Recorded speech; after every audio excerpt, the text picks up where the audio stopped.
Portland, man, I don't know if I want to go visit Portland anymore. I've heard some things from riders where they were like, it's kind of crazy there. Yeah, well, they got the whole fucking National Guard on them right now. Yeah? Yeah. Oh, great.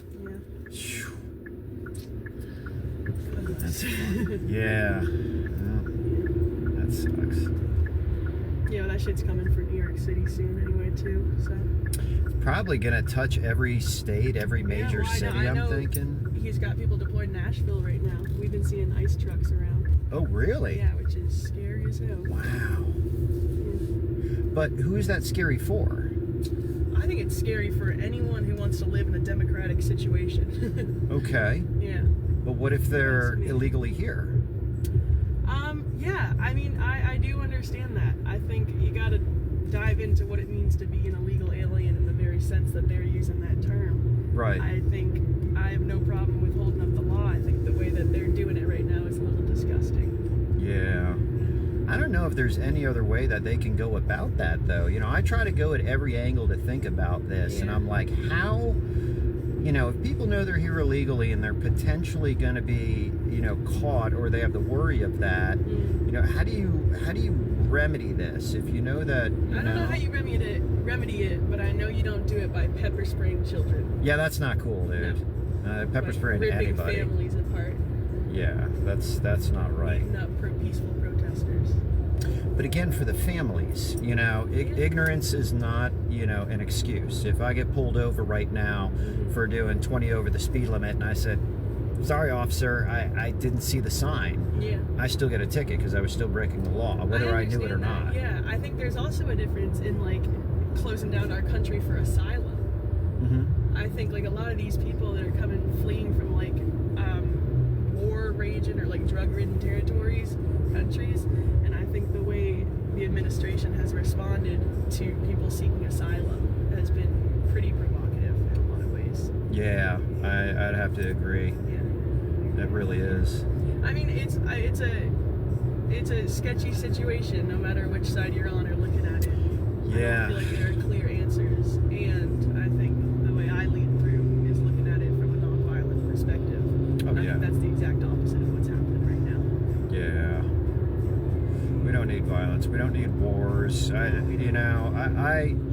get sick to my stomach when I hear now freaking Thailand is shooting guns at Cambodia and they're going at it. Yeah, well, Jesus. I'm like, what the hell is next? You know, I thought we were over this, people. Oh no, we're not. We're never over it. We're in the thick of it. Yeah. I mean, I guess evolution really isn't a thing.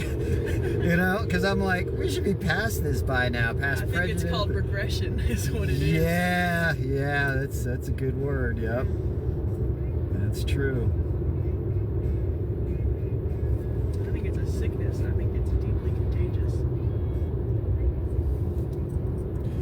Yeah, and again, you know, how to keep everybody happy, you know, and that's the thing that is never going to happen. You can't I don't think you can make everybody happy all the time. Yeah. You know, as nice as that would be, and I've tried to live my life doing that, it just doesn't work. It doesn't. You know? You end up sacrificing what you yourself need along the way. Yep. Yeah. But how to make it a peaceful act, you know. I think that's a much more attainable thing. It would, yeah. But I think the only way that would happen would be if people actually came forward and turned themselves in. You know, if you think about that, if people actually did the right thing, who knew they were here illegally, you know, I think they should give some kind of clemency or, you know, appropriations for that. Clemency, you know, I hear that. That makes a lot more sense to me. I think starting at the root of the problem is investigating the way we accept immigrants into the country. Yes. I think if we were a lot more open about that, made that system more attainable, you'd have a lot more legal immigrants coming in, which would then benefit the economy, which is, I think, a lot of what people are worried about with, like, immigrants coming in and taking jobs. If they're working here legally, the money is still getting paid, and the corporations are still growing. Yeah, very true. Very, very true. You know, what a slippery slope. It is. It sucks, man. It really shouldn't be that way.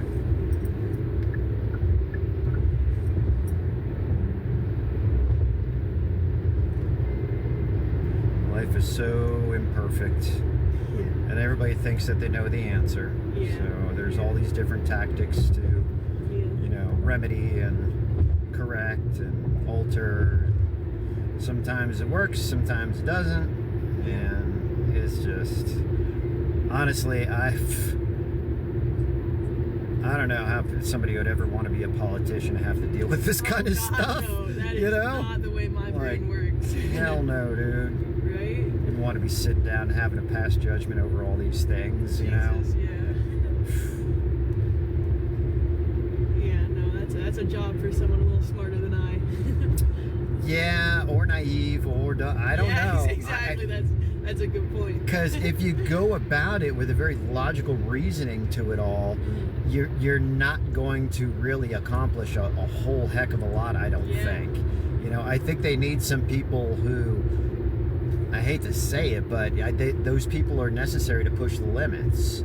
And not saying that's a good thing, but it causes other things to move. You know, even like natural disasters and things like that, you know, can be birthplace for other more beneficial things or create change. It's really what it is. Were you around here when Helene happened? Oh yeah. Yeah. How'd y'all fare? I did okay, you know. I was far enough from the river in Canton where you're over in Canton. Yeah, I'm like on the Canton-Waynesville line. Oh, nice. And but we had the Pigeon River there, which screwed up a lot of Canton. I worked on the Pigeon River this summer. I was a raft guide. Oh, cool. And just coming down it every day and just looking at the stretch of I-40 that got completely caved in and was just jarring. Good Lord, yeah. Because I was over in Swannanoa.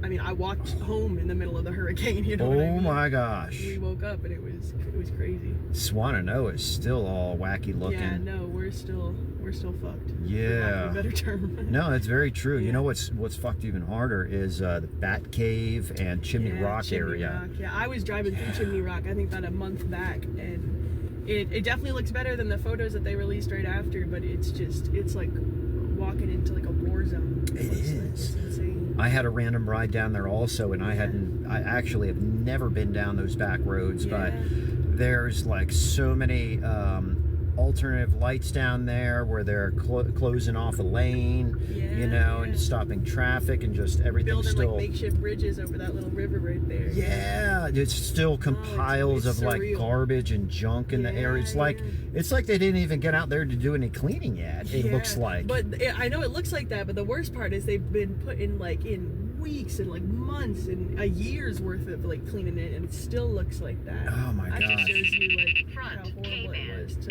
look at. Yeah, that's my radar detector. Sorry, there's no worries. Cop directly behind me. Yeah, I'd really be curious to see like the before pictures of when everything first came down, and like what they initially had to start with. It really is. Yeah. Front K-band. You stop that. I like that. The cam telling you where. Yeah. That's nice. Yeah, what's funny is it's still the same technology as when I was a teenager. Really? It's still the same radar bands, the same technology. I love that.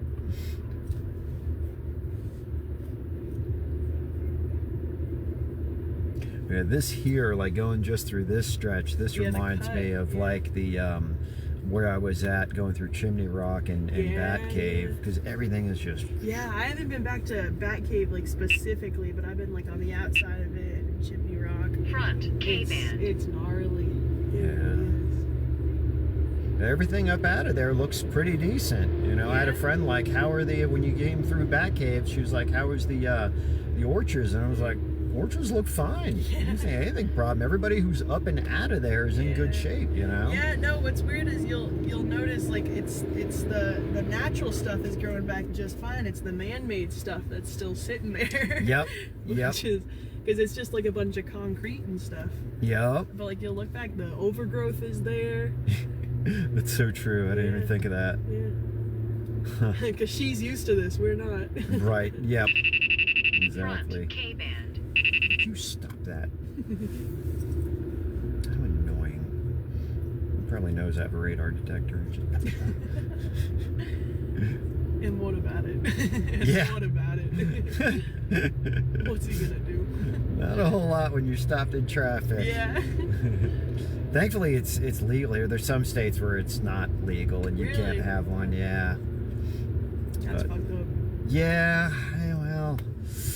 Yeah. I don't know how they come to their rules and regulations on all that kind of stuff, and Yeah. I guess maybe it's just state by state, kind of like cannabis laws and things like Yeah. that. You know. Yeah. I remember when they legalized cannabis in New York City. Uh-huh. We were all out in the streets that day. That was a lovely day. Oh, sweet. Heck yeah. No, it was nice. Nice. Hell yeah.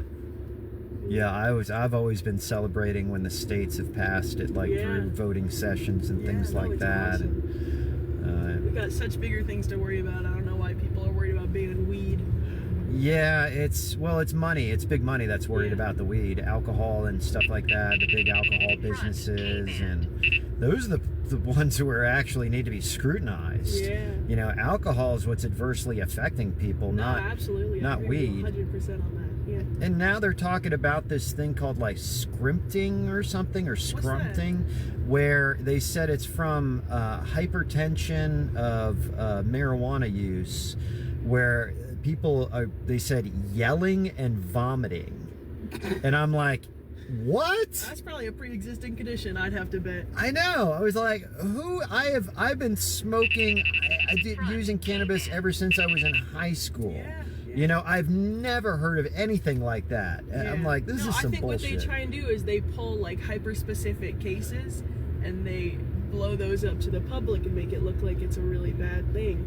When in reality, like, yeah, shit can develop. Like, yeah, like, you get all sorts of shit from smoking for that long. But, like, Sure. also, like, man, so do from cigarettes, so do from alcohol, so do, like, car crash. Like, Yeah, it's living in a just- city with smog. For I mean, real, yeah. yeah, sucking in carbon monoxide fumes, you know, every day Yeah. from exhaust and all that. I mean, yeah, it's Dirty running water, like. seriously, asbestos, it seems like right now it's like a weird scare tactic. Oh, it's because definitely fear mongering is what it is. Yeah. Because you're coming out like the moms of like teenagers Mhm. too. Yeah. And they're the ones like going to court about it, which is like, God bless, you're trying to do the right thing, but it's also you don't have the right facts. right. K-band. Well, I think part of the reason that they're doing that, I'm speculating, that jackass McConnell ended up putting something in Yeah, fuck him, the man. bill that came through, which is like gonna screw up. Everybody's worried about how it's gonna screw up the cannabis industry. Yeah. And I'm concerned too here for North Carolina, because North Carolina has got some very lax laws. Yeah. You know, I've been a hemp farmer here since the pilot program. Oh, no way. Yeah, we were Oh, that's licensed sick. under the pilot program 8 years ago, 7 or 8 years ago. Gotcha. And what's beautiful about North Carolina is they just go by the government standard of, as long as it's below 0.3%, Yeah. good to go, man. You know? Which is crazy if you think about it. Yeah. But God bless. Yeah, but I love it. You know, I tell people all the time, you know, who are like trying to get an understanding on it, and I'm like, honestly, I was like, you can buy the same weed pretty much in the shops here in Asheville as you can over in the marijuana shop Yeah. at Cherokee. Yeah. I said exactly. the only thing that makes a difference, the defining terms, is that hemp is anything 0.3% or less, and just 1/10 more. If anything's above 0.3, Yeah. then that's considered marijuana. That's I'm like, that's for real? funny as hell. Because then you're not actually talking about the plant, you're talking about how much of the plant you're taking. Right, Yeah. exactly. You know, so yeah, I'm sure someone's getting a tax break off of that though. And that's why it's there. yeah, it's weird. It's really, but it's nice for us because we can smoke regular weed that's called Yeah. hemp. Yeah, yeah. You know, it's funny. You roll up a hemp joint, and when you light it, you're inhaling marijuana. I love that, man. Because they don't even know what they're doing saying shit like that, right? I know, it's like magical, you know. Watch me turn this hemp joint into marijuana. It's a bunch of cokeheads who forgot that the times they did weed, they were high on other shit as well. Well, and a lot of times when they're making these laws and stuff, they really don't know what they're talking about. I remember seeing something out west. It was like, I don't know if it was like Ohio or Minnesota but when the cannabis laws first started coming on the books, they specified you can't have cannabis. It was either, I think it was sativa. No cannabis sativa. And I'm like, that doesn't make any fucking sense because everybody can have cannabis indica. Yeah. You know, I'm like, and it's not like there's like a huge fucking difference between the strains. So what are you talking about? Yeah. Right, exactly. What percent, you know, or this or that. So stupid. They really don't know what they were up to, but that's okay. They shouldn't be messing with it anyways. Yeah, it's a plant. For real.